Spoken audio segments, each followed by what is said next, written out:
ये नूर की आंखों से टिप टिप आंसू गिरने लगे थे। नूर, ये आपका ख्वाब था ना, डॉक्टर बनना। और मैंने आपसे वादा किया था, मैं आपके सारे ख्वाब पूरे करूंगा। मान, ये कैसे किया तुमने? और इतने सालों बाद ये सब कैसे हुआ? और मैं कैसे जाऊंगी? नूर, हमारे लिए कुछ मुश्किल नहीं है, डोंट वरी। आप जानती तो है ना हम कौन है। और ये मेरे बाएं हाथ का खेल था। इससे आपका ख्वाब पूरा करने के लिए मैं सब कुछ कर सकता हूँ। लेकिन मान, मैं कैसे जाऊंगी यूनिवर्सिटी अकेले? मुझे डर लगता है। नूर अमान के कंधे पे सर रखकर बोलने लगी। नूर, मैं हूं ना आपके साथ।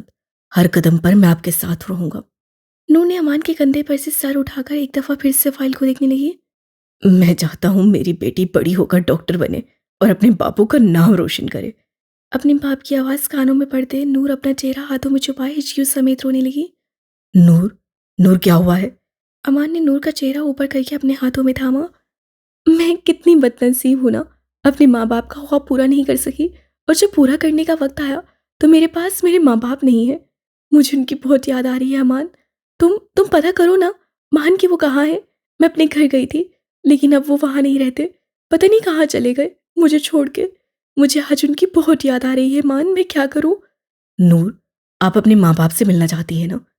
हाँ। नूर जोरों शोर से सर हिलाने लगी। मैं आपसे वादा करता हूँ, मैं उन्हें ढूंढूंगा और आपसे मिलवाऊंगा। और आपके माँ बाप कुछ ही दिनों में आपके पास होंगे। आपको पता है, आपका मान सारे वादे पूरे करता है। पक्का ना मान? हाँ, पक्का। मेरी जान, अब माफ कर देना। अमान ने अपनी कान पकड़कर सॉरी कहा। मान, मैं तुमसे बहुत मोहब्बत करती हूँ, बहुत ज़्यादा मोहब्बत करती हूँ। और सबसे ज़्यादा इस बात का ध्यान रखना कि मुझे कभी छोड़ना मत। कभी नहीं मेरी जान। आप कभी ऐसा सोचिएगा भी मत कि अम्मान मलिक अपनी आंखों के नूर को छोड़ सकता है। मान, अल्लाह आप जैसा शोहर हर किसी को दे। कयान घर आकर कई घंटे उस लॉकेट को देखता रहा। आन प्लीज़ मेरी बात सुने ना। आन, मुझे घर से बाहर मत निकालिए। आन, आप पछताएंगे जब मैं आपसे दूर चली जाऊंगी। आन, मैं आपसे बहुत मोहब्बत करती हूँ। आन, आपके बगैर मैं मर जाऊंगी। एन की कटमट आवाज़ें कयान के कानों में गूंजने लगी थी। कयान की चीख कमरे में गूंजी थी। नायला जो बाहर पानी लेने आई थी, कयान की चीख सुनते कमरे में आई, लेकिन सामने कयान की टूटी फूटी हालत देखते नायला के दिल को कुछ हुआ था। कयान मेरे बच्चे, क्या हुआ है? नायला जल्दी से जाती कयान के सामने बैठी। मामा, मामा। कयान का पूरा चेहरा आंसू से भरा था। बताओ बच्चे, क्या हुआ है? एन का कुछ पता चला? बताओ मुझे, कहाँ है एन? तुम उससे लेकर क्यों नहीं आ रहे? नायला उल्टा कयान से सवाल करने लगी। मामा, वो जावेर कहता है कि एन हमें छोड़कर चली गई है। ये देखें, ये लॉकेट मेरी एन का है। वो कहता है हमारी एन मर गई है। क्या? नायला का हाथ दिल पे गया था। मर गई? क्या मतलब? कयान पूरी बात बताओ ना। मामा, जब मैंने एन को घर से निकाला था तो उसे किसी ने किडनैप कर लिया था। और जावेर लोगों ने उसे ढूंढने गए थे, लेकिन वो कहते हैं वो मर गई है। उन्होंने एन को पहाड़ी के नीचे से फेंक दिया है। और ये लॉकेट उन्हें वहां से मिला है। ये मेरी एन का है। बेटा, ये क्या कह रहे हो तुम? लेकिन मामा, मेरा दिल कहता है वो जिंदा है। बस वो मुझसे नाराज है ना, इसलिए वो मेरे सामने नहीं आ रही। लेकिन मैं जानता हूँ वो अपने आन से इश्क करती है। वो जल्दी मेरे सामने आएगी। लेकिन मामा, मैं अभी क्या करूं? मैं कैसे रहूंगा उसके बगैर? बस कयान, मैंने तुम्हें कहा था कि उसे घर से मत निकालो। उसकी बात सुन लो और होश से काम लो। तुमने अपनी मर्जी की, और तुमने उसे घर से क्यों निकाला? नायला की आंखों से फिर आंसू निकलने लगे। मामा, मुझे सुकून नहीं मिल रहा। मैं क्या करूं? मामा, मुझे सुकून चाहिए। मुझे मेरी एन चाहिए। वो रोते रोते नायला की गोद में ही सर रख गया। नायला की आंखों से निकले आंसू कयान के सर पर गिरे थे। साथ साथ में कयान के बालों को वो उंगलियां चला रही थी, अपने बेटे को सुकून पहुंचा रही थी, जिससे कयान थोड़ा पुरसुकून हुआ था। और आहिस्ता आहिस्ता वो नींद की वादियों में चला गया। मान, मुझे कब से यूनिवर्सिटी जाना होगा? नूर, अभी उनका एक सेशन चल रहा है। उन्होंने कहा है कि सेशन 3 महीने तक खत्म होगा। उसके बाद ही आपकी क्लासेस शुरू होंगी। मान, मैं होश भी हूँ और डर भी लग रहा है। डरिए मत, बस अपना ख्वाब पूरा करें। मैं हूं ना आपके साथ। थैंक यू मान। थैंक यू की नहीं, मुझे किसी और चीज़ की ज़रूरत है। किसकी? नूर ने उलझी निगाहों से अमान को देखा। उसे नूर को समझाने का मौका दिए बगैर नूर के होंठों पर झुका था।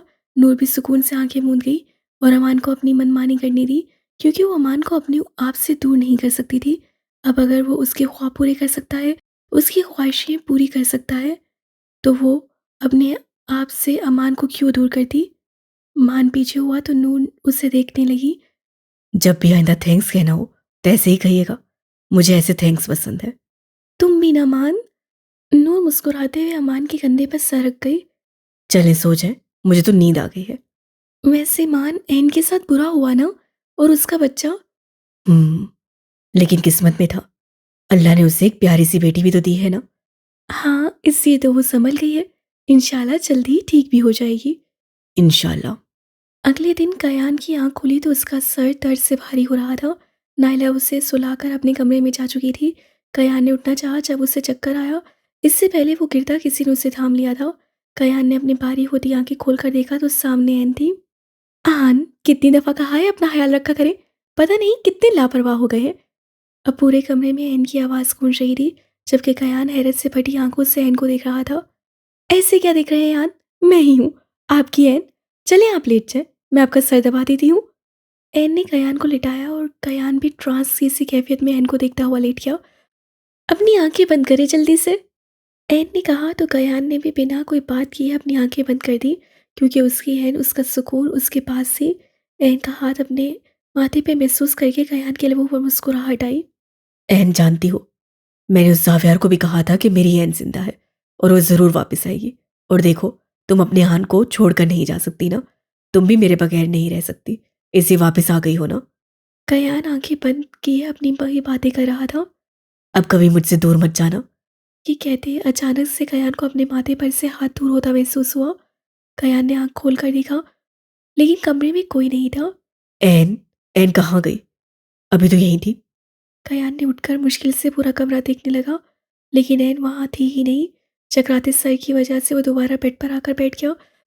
फिर से दूर हो गई हो एहन। एहन, मैं कैसे रहूंगा तुम्हारे बगैर? कैसे?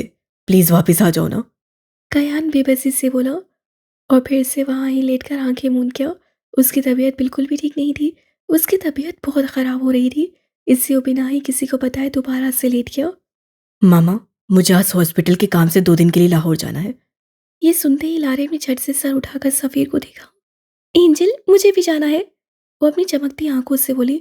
नहीं लारेब, मेरा वहाँ काम होगा और तुम्हें मैं वहाँ किसके पास छोड़ूंगा? इसलिए लारेब, मैं तुम्हें नहीं लेकर जा सकता। नहीं नहीं एंजल, मुझे भी जाना है। मुझे यहाँ किसी के पास नहीं रहना, मुझे भी जाना है। लारेब सिद्धि बच्चों की तरह जिद करने लगी। बेटा लारेब, सफ़ीर के इशारा करने पर हमने लारेब को बुलाया। बेटा, वो 2 दिन बाद आ जाएगा, तब तक तुम मेरे पास रहोगी, मेरे साथ खेलना। नहीं नहीं, मुझे किसी के साथ नहीं खेलना, मुझे एंजल के पास ही रहना है। मामा, मैं इसे समझाता हूँ। आओ लारेब, कमरे में। सफ़ीर लारेब का हाथ पकड़ता कमरे में ले गया। देखो लारेब, तुम तो मेरी छोटी सी दुनिया हो ना, तुम अपने एंजल की बात नहीं मानोगी क्या? लेकिन एंजल, मैं आपके बगैर कैसे रहूंगी? एंजल, मुझे यहाँ कोई भी प्यार नहीं करता, कोई मेरे साथ नहीं खेलता। वो मासूम सा मुंह बनाते हुए सफ़ीर से बोली। मैं तुम्हारे लिए बहुत सारे खिलौने और चॉकलेट्स और गेम लेकर आऊंगा। गेम्स भी? लारेबा खुशी से अपना दुख भुलाए गेम्स की तरफ मुतवज्जो हो चुकी थी। हाँ, गेम्स भी। ठीक है एंजल, मुझे इतनी सारी गेम्स चाहिए, और खिलौने भी और चॉकलेट्स भी और कॉटन कैंडी भी। हाँ, मैं अपनी छोटी दुनिया के लिए लेकर आऊंगा, लेकिन मेरे जाने से पहले तुम थोड़ा सवाब तो कमाओ ना। नहीं एंजल, मैं अब हर रोज तो सवाब नहीं कमाऊंगी, वो मुंह बनाते हुए बोली। लेकिन मैं चाहता हूँ कि मेरी बीवी तो अब हर रोज सवाब कमाए। ये कहते ही सफ़ीर लारेब के होंठों पर झुका था, इतनी शिद्दत से कि लारेब सफ़ीर के कंधे पर मुक्के मारने लगी। लारेब के मुक्के मारने से सफ़ीर होश में आधा पीछे हुआ। गंदे एंजल, सफ़ीर के पीछे होने पे लारेब बोली। गंदे एंजल, मुझे काटी करते, मुझे नहीं बात करनी आपसे। लारेब बिना सफ़ीर को देखे बिस्तर में घुस चुकी थी। मुझे देर हो रही है, वरना मैं तुम्हें मना लेता। सफ़ीर भी तैयार होता रूम से बाहर निकलता इरम से मिलता हुआ चला गया। मेरा बच्चा, मेरी मीरम। एन हाथों में मीरम को थामे उससे बात भी कर रही थी कि अनमोल कमरे का दरवाज़ा नॉक करने लगी। आ जाओ अनमोल। कैसी हो एन, और हमारी मीरम कैसी है? मीरम बिल्कुल ठीक है, देखो कैसे टुकर टुकर देख रही है, सेम मीरम की तरह। एन उसे देखते मुस्कुराते हुए बोली। एन, तुमसे एक बात पूछूं? हाँ पूछो ना अनमोल, क्या हुआ है? तुम्हें यहाँ आए 5 दिन होने वाले हैं, क्या तुम्हें कायान भाई की याद नहीं आती? कयान के जिक्र पर एन के चेहरे पर उदासी आई थी। अनमोल, मैं नहीं जानती कि मैं उनको माफ़ करूं या नहीं। क्योंकि अगर उस रात आन मुझे बाहर ना निकालते तो शायद हमारा बच्चा हमारे पास होता। लेकिन मैं चाहकर भी उनसे नफरत नहीं कर पा रही हूँ। अनमोल वो मेरा इश्क है, और वो भी बचपन का। यकीन करो, कितना कुछ भी उनने मेरे साथ किया है, लेकिन मैं उनसे नफरत नहीं कर पा रही हूँ। वो हमेशा से मेरे दिल में एक इज्जत के मुकाम पर है, और वो मेरा इश्क है। और इश्क कभी नफरत में तब्दील नहीं होता है। एन की आंखों से आंसू निकलने लगे थे। एन, मैं ये नहीं कहूँगी कि सारी गलती कयान भाई की है। देखो, अगर किसी मर्द को धोखा मिले तो उसका रिएक्शन यही होगा। और तुमने बताया कि कयान भाई ने तुम्हें रोका भी था, लेकिन तुमने उनके सामने कत्ल किया है।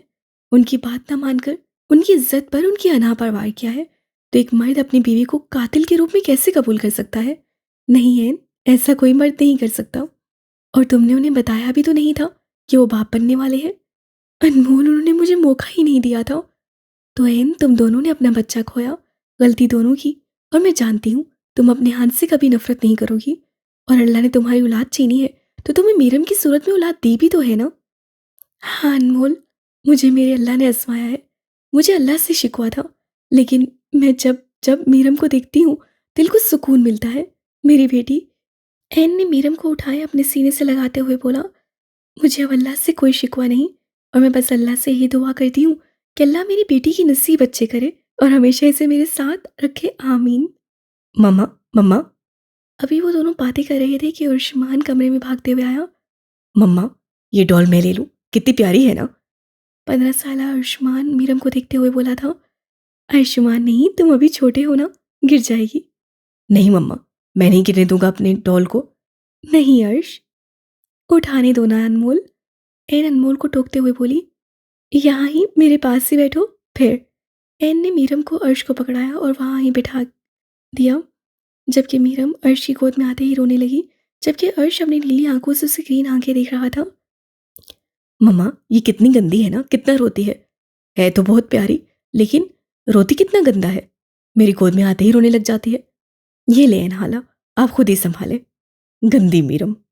अर्श मुंह बनाता एन को मीरम को पकड़ाता हुआ बोला, अर्श ये मेरी बेटी है ना, इसे इतनी जल्दी किसी काबू में नहीं आएगी। गंदी मीरम। नहीं खाला, अगर मैं चाहूँ ना तो इसे काबू कर सकता हूँ, लेकिन मैं करना नहीं चाहता, वरना फिर ये आपके पास भी नहीं आएगी हाला। फिर आप मुझे ही बातें सुनाएंगी कि मैंने आपसे आपकी बेटी छीन ली। एक नज़र वो डार्क ग्रीन आंखों वाली गुड़िया को देखकर कमरे से चला गया। अनमोल भी अर्श को आंखें दिखाती उसके पीछे चली गई। आन, बहुत जल्द आपसे मिलूंगी और हमारे बच्चे के कातिल को अपने हाथों से मारूंगी, और आपको कभी माफ़ नहीं करूंगी। आप मनाएंगे ना, तब भी आपको माफ़ नहीं करूंगी। आप बहुत बुरे हैं, बहुत बुरे।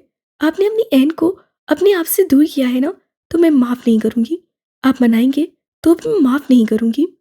एन की आंखों से आंसू टिप टिप गिरने लगे थे, और मीरम अपनी माँ को देखती रोना स्टार्ट कर चुकी थी। और जबकि एन भी मीरम को रोता देख घबराती अपनी आंसू साफ करती, अब मीरम को चुप करवाने में बिजी थी। लारेब की आंख खोली तो खुद को कमरे में अकेला पाया। उसे याद आया कि उसके एंजल ने जाना था, इससे वो चला गया होगा। एंजल, एंजल, वो जोर से आवाज़ें देती कमरे से बाहर चली गई। मामा, एंजल कहाँ है? लाउंज में इरम, सोहा और हिबा को बैठी देख उससे पास जाकर पूछने लगी, बेटा बताया तो था ना कि वो 2 दिन के लिए लाहौर जा रहा है, और तुम खाना खा लो। अच्छा हुआ उठ कर आ गई। नहीं नहीं, मुझे एंजल चाहिए। मैं उनके हाथ से खाना खाऊंगी, वरना मैं नहीं खाऊंगी। लारेब जिद करने लगी थी। सोहा ने खौफ से लारेब की तरफ देखा। इधर आओ गुड़िया। इरम ने उसे प्यार से अपने पास बिठाया। वो जल्दी आ जाएगा ना, अभी तो खाना खा लो। नहीं मामा, मैं एंजल से कुट्टी थी, मुझे छोड़ कर जा रहे हैं, और मैं अब उनसे कुट्टी ही रहूंगी। मैं नहीं मानूंगी मैं उनसे कुट्टी हूँ। लेकिन गुड़िया, वो तुम्हारे लिए इतनी सारी चॉकलेट्स, गेम्स और खिलौने लाएगा ना, वो कहकर गया था। उप्स मामा, लेकिन एंजल गंदा है, अपनी फेरी को छोड़कर चला गया। वो गंदा एंजल है। मामा, रात को एंजल ने मुझे लिपस्टिक काटी भी की थी, और वो मुझे पहले भी काटी करते हैं। गंदे एंजल। लारी मुंह बनाते हुए बोली तो इरम और वहां बैठी सोहा का चेहरा लाल हुआ था। इरम ने सोहा को देखा और हिबा को, जो कि अब एक दूसरे को देख रही थी।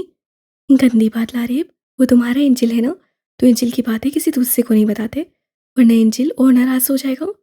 लेकिन मामा, वो पहले भी तो काटी करते हैं, कभी चीक्स पे, कभी लिप्स पर। लारेब अपने लबों और गालों की तरफ इशारा करते हुए बोली, एंजल डर्टी बॉय बन जाते हैं। और मामा, वो यहाँ, वो अपनी गर्दन पर इशारा करती बोली, इससे पहले कि लारेब कुछ और कहती इरम ने चुप करवा दिया, जबकि सोहा को इशारा किया कि हिबा को यहाँ से लेकर जाए। तो सोहा हिबा को लेकर उधर से चली गई। इरम ने घूर कर लारेब को देखा।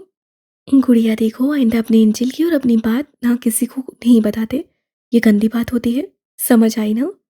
ओके मामा, नहीं बताऊंगी, लेकिन लारेब मासूमियत से कहती इरम को मुस्कुराने पर मजबूर कर गई। ओके, मैं उससे कह दूंगी। तुम जाओ कमरे में और मैं खाना लेकर आती हूँ और अपने हाथों से अपनी गुड़िया को खाना खिलाती हूँ। ओके मामा, मैं जाती हूँ। लारेब अपनी दोनों पोनियां हिलाते हुए कमरे में चली गई। पागल लड़की। इरम ने अपने सीने पे हाथ रख सफ़ीर को सोचते गहरा सांस लिया। लैला ने अपनी और जावियार की तस्वीर, जो कि उससे कुछ दिन पहले ही ली थी, फेसबुक पर पोस्ट कर दी थी। ऊशी ऊशी पोस्ट करते सोने के लिए लेट गई, लेकिन थोड़ी ही देर में उसके फ़ोन पर आहत की कॉल आई थी। वो नींद से जागी और कॉल उठाई। हेलो आहत, अब क्या हुआ है? क्यों तुम मुझे सुकून से नहीं रहने देते, ना ही सोने देते हो? हुआ तो बहुत कुछ है लैला, मेरा दिल हजारों टुकड़ों में तकसीम हुआ है। क्या मतलब? लैला नींद में ही नासमझी से बोली। लैला, तुमने उस मोर्चे के साथ तस्वीरें क्यों ली? और तस्वीरें ली भी तो तुमने पोस्ट क्यों की? ओहो, तो मेरा मजनू जेलिस हो रहा है? लैला अपनी हंसी दबाते हुए आहत से बोली। जेलिसी की ऐसी की तैसी लैला, अभी उस तस्वीर को डिलीट करो, नहीं तो मैं तुम्हें डिलीट कर दूंगा। नहीं, मैं तो डिलीट नहीं करूंगी। लैला भी उसे तंग करते हुए बोली। मैं वहां पाकिस्तान आकर तुम्हारे उस भाई का कत्ल कर दूंगा। आहत चिढ़ता हुआ बोला। तुम जानते नहीं हो उसे, वो तुम्हारा दिल निकाल कर ना कुत्तों को खिला देगा। लैला, तुम मेरी मंगेतर हो या उसकी? तुम हमेशा उसकी ही साइड क्यों लेती हो? आहत सदमे से बोला। मैं मंगेतर तो तुम्हारी हूँ, लेकिन उसकी दोस्त भी तो हूँ ना। मैं तुमसे नाराज हो जाऊंगा लैला। और मैं तुमसे नाराज हूँ क्योंकि तुम पाकिस्तान नहीं आ रहे। यार कहा तो है 3 महीने बाद आऊंगा, और मैं तुम्हारी बात भी मान गया हूँ। जानू, वहां ही तुमसे शादी करूंगा। हाँ, मैं यहाँ ही शादी करना चाहती हूँ क्योंकि वहाँ मैं अकेली होती हूँ, लेकिन यहाँ जावियार है, उसकी बीवी है और बहुत सारे लोग हैं। और तुम्हें पता है, जावियार के साथ साथ उसका भाई अमान भी है, बहुत क्यूट है वो। लो जी, जावियार ने जान छोड़ी नहीं, अब अमान कहाँ से आ गया? आहत ने चलकर कहा। चलो मत आहत, वो भी शादीशुदा है। ओहो, फिर ठीक है, शुक्र है, नहीं तो मैं समझा मेरी लैला जानू मेरे हाथ से गई। बदतमीज, सफा हो जाओ, पहाड़ में जाओ। लड़ते लड़ते लैला ने कॉल बंद कर दी और आहत बेचारा हेलो हेलो करता ही रह गया। सफ़ीर को गए 2 दिन हो गए थे और ये 2 दिन लारेब ने इरम को बहुत तंग किया था। सफ़ीर ने कॉल्स भी की थी, लेकिन लारेब तो नाराज़ थी, वो उससे बात नहीं करती थी। अब जाकर सफ़ीर का काम ख़त्म हुआ था और वो वापस कराची के लिए जा रहा था। सोहा किचन में चाय बना रही थी कि लारेब और हिबा आपस में लॉन्च में बैठी खेल रही थी। हिबा, तुम कितनी अच्छी हो ना, छोटी सी फ्रेंड हो मेरी। लारेब हिबा की गाल खींचते हुए बोली। आप भी बहुत अच्छी हैं लारेब भाभी, लेकिन मैं तुम्हारे बड़ी से नाराज़ हूँ ना, वो मुझे अकेला छोड़कर चले गए। लारे भाभी, वो आ जाएंगे ना? मुझे ना बहुत प्यास लगी है, मैं थक गई हूँ लारे भाभी। हाँ, मैं भी थक गई हूँ फ्रेंड। आप भी मेरे लिए किचन से पानी लेकर आ जाइए प्लीज़। Okay friend. लारेब मुस्कुराती किचन में गई थी। सोहा ने एक नज़र लारेब को देखा और फिर चाय बनाने की तरफ मुतवज्जो हो गई, लेकिन कुछ याद आने पर उसके चेहरे पर मुस्कुराहट आई थी। उससे चाय कप में डाली और जानबूझकर किचन के दरवाजे के साथ जाकर खड़ी हो गई। लारेब पानी पीकर बाहर निकलने लगी तो सोहा ने जल्दी से उसके आगे आई, जिसकी वजह से सोहा के हाथ में पकड़ी हुई चाय लारेब के गले पर गिरी थी और हाथ पर भी। लारेब की चीखें निकल गई थी। ओह सॉरी सॉरी, सोहा नाटक करती उससे कहने लगी। इरम भी लारेब की आवाज़ें सुनती बाहर आई तो सामने लारेब को देखा, जो गर्दन पर हाथ रख के चिल्ला रही थी। इरम भागती हुई उसके पास पहुंची और गर्दन को देखा, लारेब की गर्दन पर सुर्ख निशान बन गए थे। एंजल, एंजल, लारेब चिल्लाने लगी। सोहा, ये कैसे हुआ? इरम सोहा को देखते बोली। फुप्पो, मैं बस चाय लेकर जा रही थी तो लारेब जल्दी में थी, वो भागती हुई बाहर जा रही थी तो मुझसे टकरा गई। इरम ने सोहा की बात सुनते गुस्से से सोहा को देखा और लारेब की तरफ मुतवज्जो हुई, लेकिन इरम से लारेब को संभालना मुश्किल हो रहा था। मामा, मुझे जलन हो रही है। लारेब की आंखों से आंसू पानी की सूरत बहने लगे। सफ़ीर जौहरी अभी थका हारा घर आया था। लारेब की रोने की आवाज़ सुनते किचन की तरफ भागा, लेकिन किचन का मंजर देख बुखलाता हुआ लारेब की तरफ बढ़ा। छोटी दुनिया, ये क्या हुआ? उसकी गर्दन पर सुर्ख निशान बनते देख उसकी सीटी पीटी गुम हुई थी। लारेब जो अपने एंजल की आवाज़ सुनते होश में आती, सफ़ीर के सीने में मुंह दिए रोने लगी। वो मुझसे चाय गिर गई थी। सोहा ने अटकते हुए सफ़ीर को देखा, लेकिन सफ़ीर ने जिन नसों से सोहा को देखा, सोहा तो सफ़ीर के तेवर देखती डर गई थी। तुम्हें तो मैं बाद में पूछूंगा सोहा। सफ़ीर एक कहर भरी नज़र सोफ़ा पर डालकर लारिब को पाँव में डाले कमरे में ले गया। एंजल, बहुत जलन हो रही है, लारिब सूसू करती हुई बोली। छोटी दुनिया, मैं सदके बस क्रीम लगाता हूँ, ठीक हो जाओगी। सफ़ीर उसे लिटाते करीम लेकर उसके ज़ख्मों पर लगाने लगा। स्स, करीम लगाते हुए लारिब की सिसकी निकली। आप क्यों चले गए थे मुझे छोड़कर एंजल? मैं नाराज़ हूँ आपसे। 2 दिन बाद अपने एंजल के सीने से लगी थी, उसे सुकून आ गया था। वो अब शिकवे कर रही थी। एक वही तो था जो उसके नखरे उठाता था। मेरा बच्चा, मैं आ गया हूँ ना, अब कभी नहीं जाऊँगा। सॉरी, मैं तुम्हारा ध्यान नहीं रख सका। वो उसे सीने से लगाते बोला। सफ़ीर की आंखें सुर्ख हो रही थी कि उसकी छोटी दुनिया को इतना दर्द हो रहा है।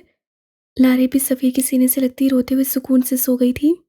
3 महीने बाद गहरी रात की स्याही दूर दूर तक फैली हुई थी। सड़क तक दूर दूर तक सुनसान थी।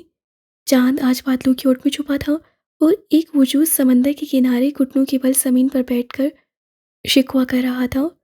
क्यों अल्लाह जी, क्यों आपने मुझसे मेरी एन को दूर कर दिया? मैं जानता हूँ वो जिंदा है, क्योंकि वो उसका आन जिंदा है, तो वो कैसे मुझसे दूर रह सकती है? मुझे पता है वो मुझसे नाराज है। बस एक दफ़ा बस वो आ जाए, मैं उससे माफ़ी मांग लूँगा। कयान का पिछले 3 महीनों से ये रोज़ का मामूल था। समंदर के किनारे आकर वो अपने अल्लाह से अपनी ऐन को मांगता था। कयान के लहजों में टूटा हुआ लहजा और ब्राउन आंखों में अजीतों का एक जहान आबाद था। कराची के समंदर पर बैठा वो अकेला शख्स आज फिर 6 साल पहले वाली अजियत महसूस कर रहा था जब उसकी ऐन उससे दूर हुई थी। फिर वो उठा घर के लिए निकल पड़ा था जहाँ उसकी माँ इंतज़ार कर रही थी। नायला भी ऐन के जाने से बीमार हो गई थी और दूर खड़ा शख्स जो कयान पे नजर रख रहा था उसके जाने के बाद एविल को कॉल करके सारी खबर दे चुका था और अगला हुक्म मिलते ही वो कयान के पीछे पीछे उसे घर तक छोड़ने चला गया। एन ने रेड कलर का शॉर्ट फ्रॉक पहना था, साथ में लाल रंग का ट्राउजर। सुबह सुबह वो नहाकर सामने आईने में अपना आप देख रही थी। इन 3 महीनों में एन बिल्कुल ठीक हो चुकी थी। उससे अपने आप को शीशे में देखा और रात का मंजर याद आया जब कॉल पर उसके जासूस से कयान की हालत बताई थी। अपने आन की हालत को सोचते उसकी आंखें सुर्ख हुई थी। मैं बहुत जल्द मिलूंगी आपसे आन, लेकिन मैं माफ़ नहीं करूंगी। अब आप 2 गलतियां कर चुके हैं, एक मुझे अपनी ज़िंदगी से निकाल कर और एक अपनी ऐसी हालत बनाकर। आपकी ऐसी हालत तो मैं मरकर भी ना देखूं। जल्दी मिलूंगी आपसे, लेकिन अपने दुश्मनों को ख़त्म करके। अभी वो सोच ही रही थी कि उससे बेड पर लेटी मीरम के रोने की आवाज़ आई। ओहो मेरी शहजादी मीरम। एन जल्दी से मीरम के पास गई और उससे उठाया। मेरा बच्चा, मेरी शहजादी, क्या हुआ है? लेकिन वो चुप होने का नाम ही नहीं ले रही थी। उफ, एक तो तुम्हारी जिद। एन मीरम को गोद में लेकर बैठी और मोबाइल से कयान की तस्वीरें निकालकर मीरम के आगे की। कयान की तस्वीर पर नजर पड़ते ही मीरम का बाजा बंद हुआ था और फिर मीरम का फेवरेट काम अपने डैड कयान की तस्वीर को टुकर टुकर देखने का करने लगी। मीरम की इस हरकत पर एन ने अपनी आंखें घुमाई। तुम तो मुझसे भी 2 हाथ ऊपर हो अपने डैड की दीवानी। लेकिन मीरम याद रखना, उनसे दूर रहना, मतलब बस लेने देने तक। हाँ मैं जानती हूँ तुम उसकी बेटी हो, लेकिन उनसे मुझसे ज़्यादा प्यार इस दुनिया में कोई नहीं कर सकता। इससे ज़्यादा प्यार करने की ज़रूरत नहीं। एन ने अपनी बेटी को आंखें दिखाई, लेकिन हमारी मीरम शहजादी सुन ही कब रही थी। वो तो बस अपने डैड को देखकर खिलखिला रही थी। तुम सुनती क्यों नहीं हो मीरम? पिछले 1 महीने से ये रोज़ का मामूल था कि जब भी मीरम रोती थी अपने बाप की तस्वीर देखकर ये चुप हो जाती थी। एक दिन मीरम रो रही थी जब एन चुप करवाने की कोशिश कर रही थी, लेकिन वो चुप ही नहीं हो रही थी। फिर क्या था, एन ने गलती से उसके सामने कयान की तस्वीर कर दी, जिससे वो समंदर के किनारे उदास आंखें लिए बेंच पर बैठा था। कयान की तस्वीर का देखना था कि मीरम को चुप्पी लगी थी। एन ने शुक्र अदा किया और फिर मीरम को अपने आन के बारे में बताने लगी। लेकिन वो बच्ची कहाँ सुनने वाली थी, ना कुछ समझती थी ना ही सुनती थी। लेकिन कयान की तस्वीर देखकर मीरम के चेहरे पे हल्की हल्की सी मुस्कुराहट आती थी। और अब ये था कि मीरम शहजादी को जब भी कयान को देखना होता था, वो बोल तो नहीं सकती थी, लेकिन अपना बाजा ज़रूर बजा लेती थी। और एंड समझ जाती थी कि उसकी शहजादी को अपने डैड को देखना है, तो वो उसे दिखाती और साथ उसकी बातें भी करती। मीरम अभी भी अपनी माँ की बातें सुन रही थी। मेरा बच्चा, बहुत जल्द तुम्हें अपने डैड से मिलवाऊंगी। कयान का सोचते ही एन के चेहरे पर मुस्कुराहट आई थी। इन 3 महीनों में जावियार ने सही से माला को तपाया हुआ था। लैला के साथ घूम फिर कर शादी की तैयारियां करके वो माला को जला जला कर जावियार को बहुत मजा आ रहा था। अभी वो लॉन्च में बैठी थी, साथ में अमान और नूर भी बैठे थे। अरे साव्यार बेबी, चलो चलते हैं ना, अभी शादी की शॉपिंग भी करनी है। लैला सामने बैठी माला को देखकर बोली। साव्यार भी माला को देख था, मुस्कुराया था और उसकी मुस्कुराहट माला के अंदर चलती आंख पे तेल का काम करती थी। माला ने खा जाने वाली नजरों से लैला को देखा। चलो लैला चलते हैं। जावियार अमान को देखता हुआ बोला और अमान की तरफ मुस्कुराहट उछालता बाहर चला गया। आहत पाकिस्तान आने वाला था। आहत के पेपर खत्म हो गए थे और पाकिस्तान आकर शादी करने वाला था। उसी की तैयारियां लैला कर रही थी। अभी भी वो जावियार के साथ अपने रूम की कुछ चीजें लेने जा रही थी। चपड़ गंजू, कुछ करो वरना मैं तुम्हें गंजा कर दूंगी। ओ जली हुई कबूतरी, क्यों मुझे मासूम को मेरे फ्यूचर बच्चों का गंजा बाप बनाना है कि मुझे देखकर डर जाए?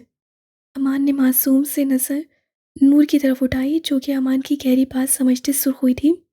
अपनी फिक्र पड़ जाती है तुम्हें, मेरा कुछ करो कमीने। माला अमान को थप्पड़ मारते हुए बोली। कुछ करना पड़ेगा, उसे इतना तंग करेंगे ना, ये खुद ही भाग जाएगी। इधर आओ, बात सुनो। फिर उन तीनों ने जो खिचड़ी बनाई थी ना, वो उन तीनों को भारी पड़ने वाली थी। डन। माला भी खुश होती ही अमान के हाथ पर ताली मारते हुए बोली, अब आएगा ना मजा, बड़ी आई। मेरे जावी को मुझसे छीनने वाली, उससे लाइनें मारने वाली। सोहा ने भी इन 3 महीनों में बहुत कोशिश की थी कि लारेब को सफ़ीर से दूर कर सके, लेकिन कोई कोशिश कामयाब नहीं हो रही थी। मुझे अब कुछ ऐसा करना होगा कि सफ़ीर खुद ही लारेब से बदसन हो जाए, या लारेब खुद ही उससे दूर हो जाए। वो कुछ बड़ा सोचते हुए कोई बड़ा प्लान कर रही थी। ना जाने अब वो क्या करने वाली थी। लारेब और सफ़ीर की ज़िंदगी में कौन सा तूफान लाने वाली थी। एंजल, एंजल, मैं कुट्टी हूँ आपसे। सफ़ीर जो रात में इमरजेंसी की वजह से घर नहीं आया था, लारेब बहुत पैनिक हुई थी।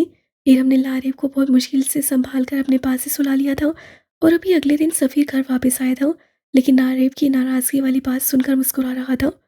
यू गंदे बच्चे, वो उसे मुस्कुराता देख गुस्से से बोली। मेरी छोटी दुनिया कुट्टी है अपने एंजल से। हाँ एंजल की छोटी दुनिया ने रात को इतना मिस किया ना अपने एंजल को, लेकिन एंजल नहीं आया। लारेब अपने हाथों को खोले कहने लगी। उसकी छोटी दुनिया वाली बात पे सफ़ीर के लब मुस्कुराए थे। यू स्माइल गंदे एंजल, जाओ यहाँ से, मैं नहीं बोलती आपसे। लेकिन सफ़ीर जल्दी से उसका मूड खराब होते देख बोला। लेकिन मैं तो अपनी छोटी दुनिया के लिए इतनी सारी चॉकलेट्स लेकर आया हूँ, अगर नहीं लेनी तो मैं सोहा को दे देता हूँ। चॉकलेट्स और सोहा का नाम सुनकर लारेब ने सफ़ीर का कॉलर पकड़ लिया। नहीं एंजल, आप बहुत अच्छे हैं, उस पोहा के पास नहीं जाना। लारेब लाड से उसके सीने से लगी। लारेब को सीने के साथ लगाते सफ़ीर के दिल की धड़कन तेज हुई थी। ये देखो छोटी दुनिया। वो मुश्किल से जब्त करते उससे पीछे करते बोला और इतनी सारी चॉकलेट्स लेकर उसके सामने रख दी। वाओ, इतनी सारी चॉकलेट्स। लारेब ने जल्दी से सफ़ीर की गर्दन के गिर्द बाहें डाली और टाइटली हग किया। Thank you angel. इससे पहले कि सफ़ीर उसे पकड़कर उसे महसूस करता, लारेब जल्दी से पीछे होती अपना सारा ध्यान चॉकलेट्स की तरफ लगा चुकी थी। अब लारेब जल्दी से चॉकलेट्स खोलकर खाना शुरू हो चुकी थी। वो खा भी ऐसे रही थी कि आधी चॉकलेट्स उसके लहू के बाहर लगी हुई थी, जबकि सफ़ीर की तो उसके लहू पर ही नज़र थी। जहाँ चॉकलेट्स लगी हुई थी वो अपने तरीके से साफ करना चाहता था। सफ़ीर से मज़ीद सब्र ना हुआ तो उससे बगैर देर किए लारेब को खींचकर अपने पास किया और उसके लबों पर झुक गया। लारेब के हाथों में प्रचुर चॉकलेट नीचे गिरी थी और फटी फटी आंखों से वो सफ़ीर को देखने लगी। सफ़ीर जब पीछे हुआ तो लारेब ने नीचे गिरी चॉकलेट को सदमे से देखा। एंजल, गंदा एंजल, ये क्या किया, मेरी चॉकलेट नीचे गिरा दी। लारेब सदमे से बोली। लारेब ने गुस्से से सफ़ीर को देखा। मैंने मामा को बताया एंजल मेरे लिपस्टिक काटी करते। वॉट? लारेब, कब बताया? क्या बताया तुमने मामा को? यही कि आप मुझे यहाँ यहाँ किस करते, मुझे दर्द होता। छोटी दुनिया। सफ़ीर सदमे की हालत में बोला। अपने एंजल के सीक्रेट तुम सबके सामने क्यों रिवील कर रही हो? जरा हम दोनों के दरमियान शर्म और हया रखो।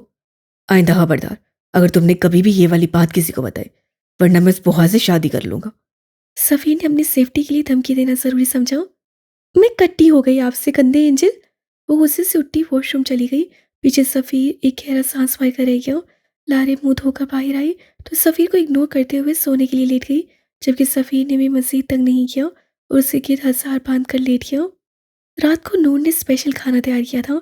3 महीनों में पता चल गया था कि लैला को चाइनीज़ चावल बहुत पसंद है, इसलिए तो नूर ने बनाए थे।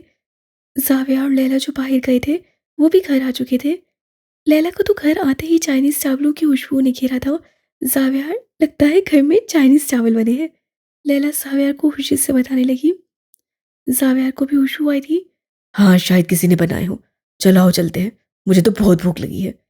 दोनों कमरों में जाते फ्रेश हुए और फिर डाइनिंग टेबल पर आकर बैठ गए, जहाँ पहले ही अमान, नूर और माला बैठे थे। नूर, तुमने अच्छा नहीं किया चाइनीज़ चावल बनाकर। तुम्हें पता भी है ये मुझे पसंद नहीं। मैंने कहा था ना बिरयानी बनाओ। माला मुंह बनाते हुए बोली। कुछ नहीं होता माला, खा लो ना। अमान ने माला से कहा। तुम लोग खाओ, मुझे नहीं खाना, आई समझ। माला गुस्से से लैला को घूरते हुए उठकर कमरे में चली गई, जबकि लैला तो मुंह बस सोकर रह गई। छोड़ो उसे, तुम लोग खाओ, वो बाद में खा लेगी। नहीं जावियार, मैं तो आज बाहर से खाना खाया हूँ, मेरे पेट में दर्द हो रहा है, इसलिए मैं भी कमरे में जा रहा हूँ। वो भी बहाना लगाता उठ गया। साविया ने अजीब नजरों से अमान को देखा। और नूर, तुम्हें भी कोई बहाना बनाना है? जावियार अपना एक आईब्रो उचकाते नूर से पूछा। वो भाई, थोड़ी देर बाद अमान खाएंगे तो मैं भी उनके साथ खा लूंगी। आप लोग खाएं। वो भी वहां से ही बहाना लगाते किसी थी। जावियार छोड़ो, मुझे तो बहुत भूख लगी है। चलो हम तो खाते हैं ना। लैला मजे से चावल प्लेट में डालती हुई बोली थी। जावियार ने भी लैला का साथ देते प्लेट में चावल डाले थे और पिलर के पीछे तीनों मजे से ये सब ड्रामा देखने लगे थे। लग तो बहुत मजे की रही है। ये कहते ही लैला ने एक चम्मच खाई और उसका खाना था कि लैला के कानों से धुआं निकला था। लैला का चेहरा पल भर में लाल हुआ था। सीसी, पानी, पानी। लैला को लग रहा था जैसे पूरा लाल मिर्चों का डिब्बा चावलों की बजाय मिर्चों का भरकर उसके मुंह में डाल गया हो। साव्यार लैला की हालत देखते परेशान हुआ था, जिसका चेहरा सुर्ख हो रहा था। साव्यार ने जल्दी से पानी पिलाया, जिससे लैला को थोड़ा सा सुकून मिला, लेकिन लैला की आंखों से पानी निकल रहा था। साव्यार उन तीनों की शरारत समझते अपने लब मेजे थे। इससे पहले कि वो तीनों अब वहां से खिसकते, साव्यार की गुस्से से भरी आवाज उन तीनों को सुनाई दी थी। अगर तुम तीनों में से यहाँ से कोई हिला भी तो मुझसे बुरा कोई नहीं होगा। वो दहाड़ा था। माला ने अमान और नूर की तरफ देखा और फिर साव्यार की तरफ देखा। इधर आओ तुम तीनों। हिल कर आए? माला ने मासूमियत से पूछा। साव्यार ने माला को सुर्ख होती आंखों से देखा। नहीं, वो तुमने कहा था ना कि यहाँ से हिलना मत, इसीलिए। माला मिनमिनाई थी। अगले ही पल तीनों सर झुकाए साव्यार के सामने खड़े थे।